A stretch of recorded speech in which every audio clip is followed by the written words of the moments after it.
Hello dear friends, I am Santosh Lama, motivational speaker and trainer. Today I am talking about how to make your child genius. यानी कि आफ्नो बालबच्चालाई कसरी genius बनाउने। हरेक अभिभावकहरू आफ्नो बच्चालाई जिनियस एन्ड स्मार्ट बनाउन चाहन्छन्। तर त्यसको लागि के गर्नुपर्छ भन्ने कुरामा अभिभावकहरू अनभिज्ञ हुन्छन्। यस डियर फ्रेन्ड्स, यस भिडियोमा तपाईलाई आफ्नो बच्चालाई जिनियस एन्ड स्मार्ट बनाउनको लागि 3 पावरफुल प्यारेन्टिङ टिप्स बताउँदै छु। जसको मद्दतले तपाईले आफ्नो बालबच्चालाई जिनियस एन्ड स्मार्ट बनाउन सक्नुहुन्छ। तर यो भिडियोलाई अगाडि बढाउनु भन्दा पहिले यदि तपाई यस च्यानललाई पहिलोपटक हेर्दै हुनुहुन्छ भने सब्स्क्राइब गर्न पनि नभुल्नु होला।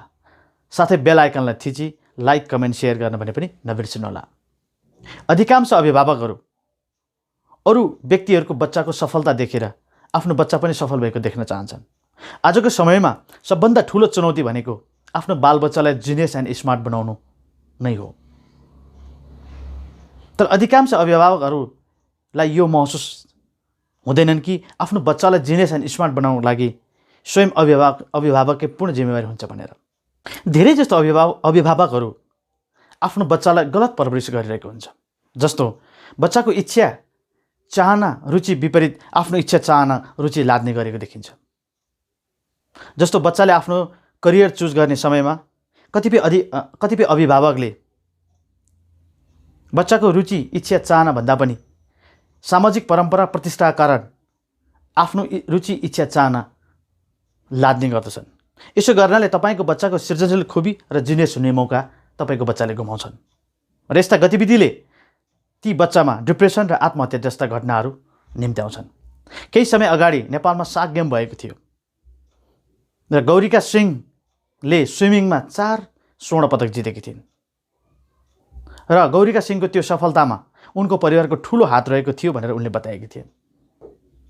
हो डियर फ्रेन्ड्स, तपाईको बालबच्चाको सफलतामा तपाईको ठूलो हात हुने गर्दछ। त्यसैले यस भिडियोमा तपाईलाई यस्ता 3 पावरफुल प्यारेन्टिङ टिप्स बताउने छु जसको कारणले तपाईको बच्चा पनि जिनियस एन्ड स्मार्ट हुन सक्दछ। Number 1, find and support your child's passion. तपाईको बच्चाको प्यासन के हो त्यसलाई पत्ता लगाएर त्यो प्यासनलाई नर्चर गर्नतिर लाग्नुहोस्। जब तपाईको बच्चाको प्यासनलाई तपाईले फाइन्ड आउट गर्नुहुन्छ र त्यो प्यासनलाई तपाईले त्यो डेभलप गर्नको लागि, तपाईले नर्चर गर्नको लागि, डेभलप गर्नको लागि तपाईले समय दिनुहुन्छ, अनि तपाईको बच्चामा त्यो जिनियस हुने बाटो खुल्दछ। जसरी गौरीका सिंहको स्विमिङ गर्ने चाहना र प्यासनलाई उनको परिवारले सपोर्ट गरेर आज गौरीका सिंह त्यो स्थानमा पुगेको छन्, त्यस्तै गरी तपाईले पनि आफ्नो बच्चाको प्यासन फाइन्ड आउट गरेर त्यो बच्चाको त्यो प्यासनलाई सपोर्ट र नर्चर गर्ने काम तपाईले गर्नुपर्दछ। Number 2, spend on skill development, not fun and entertainment. हरेक अभिभावकले यो समयमा र यही ठाउँमा गल्ती गर्ने गर्दछ।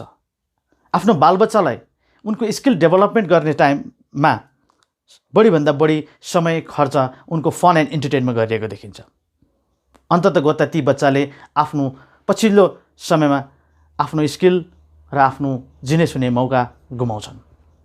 त्यसैले तपाईले आजबाट तपाईको बच्चालाई फन एन्ड इन्टरटेनमेन्टमा भन्दा पनि तपाईको बच्चाको फ्यासन अनुसारको स्किल डेभलपमेन्ट गर्ने समयमा तपाईले खर्च गर्नुहोस्। यसरी खर्च गर्दाखेरि तपाईले पछि अन्ततः तपाईको बच्चा पनि जिनियस हुने गर्दछ र तपाईको बच्चा भोलि यस्तो आइकन पनि बन्न सक्नेछ। एन्ड तेस्रो, develop self discipline in your child. तपाईको बच्चामा एउटा सेल्फ डिसिप्लिनको विकास गर्न जरुरत छ। किनभने सफलतामा सेल्फ डिसिप्लिनको बडो ठूलो महत्त्व भूमिका हुन्छ र तपाईको बच्चामा यो महसुस गराउन सक्नुपर्छ कि अनुशासनले मेरो सफलतामा ठूलो भूमिका खेल्दछ भनेर।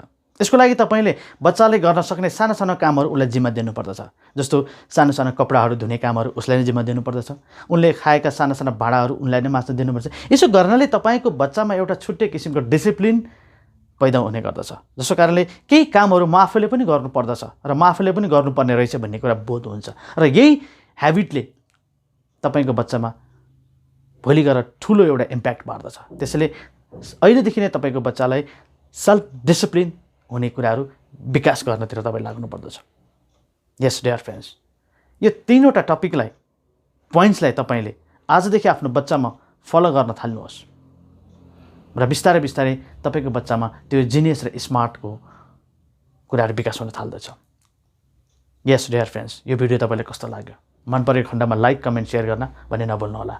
फेरि अर्को एउटा प्यारेन्टिङ भिडियो लिएर म यहाँहरूसँग उपस्थित हुनेछु। त्यतिसम्मको लागि यहाँबाट बिदा हुन चाहन्छु। Wish you all the best. Thank you very much.